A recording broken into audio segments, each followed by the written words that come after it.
Hello ladies and gentlemen, and welcome back to a brand new tutorial on using Matplotlib. In today's video we'll talk about color maps and scatter chart. So in the previous video we learned how to create a chart, a scatter chart, and in today's video we'll learn how to manipulate the colors of a scatter chart. It takes a different approach from what we have learned previously on how we can change the color of the markers. So maybe you're also wondering what are these? Here I have here on the screen. Well, everything will be clear in just under a minute. So first of all, we need X and Y point. So I will create X point. So X will be np dot maybe arrange, why not? And we will have something like 10. So y will be np dot, let's say, random. Let's create a random and rand int, and the values will be between 1 10 and the size will be 10, of course. And plt dot scatter, and in the scatter we need X and Y, and finally plt dot show. So this is the basic way we create a scatter chart, right? Here we go. So how we can change, first of all, the values or the color values of these markers. So let's go ahead and do that. We need two things.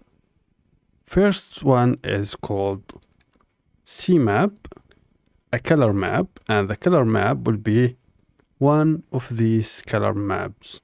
So there's Verdis, which is, I think, the default one. We have Twilight, Twilight underscore R, Twilight shifted. You can use any one of these and choose to your liking. I like Twilight, so I will use Twilight. And then we need colors argument or parameter. So color will be colors. Now what is colors? Let me tell you what is colors. Colors is a numpy array. So it's np dot arrange, and this range should match also, so it should be 10. Now if we run, you will see now that colors are shifting from beige or light beige as we go to the right. Let me set this so it's much better. 25 and 25 and 25.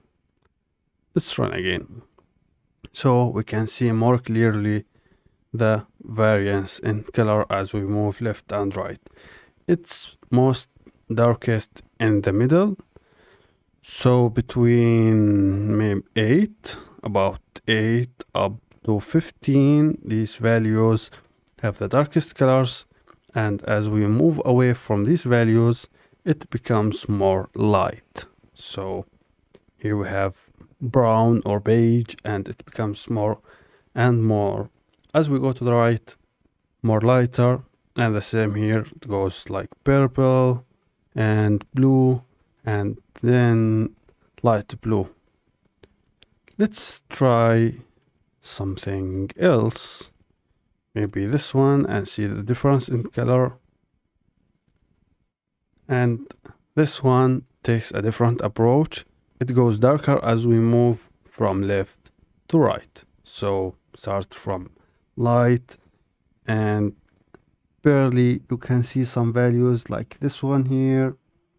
The values that is 0 doesn't seem to be even visible, and you go toward 25, it's very visible and very dark. So there are different color maps. Let's try the final one. before moving on to the next lesson. Let's try this one and see what it does. And it goes from red to green, and you can see how this is very helpful. It gives you a visual representation based on color, so you can quickly identify the regions of the chart. So this is the red region, so I understand very quickly that all these values are less than 5. From 5 to 10, these are all yellowish, light yellow, and so on. So it's very helpful to know and to use, actually, especially if you are into data science. This is very powerful tool to have in your arsenal. So that's it for me, guys, in this video. Thank you very much for watching. I will see you in the next video.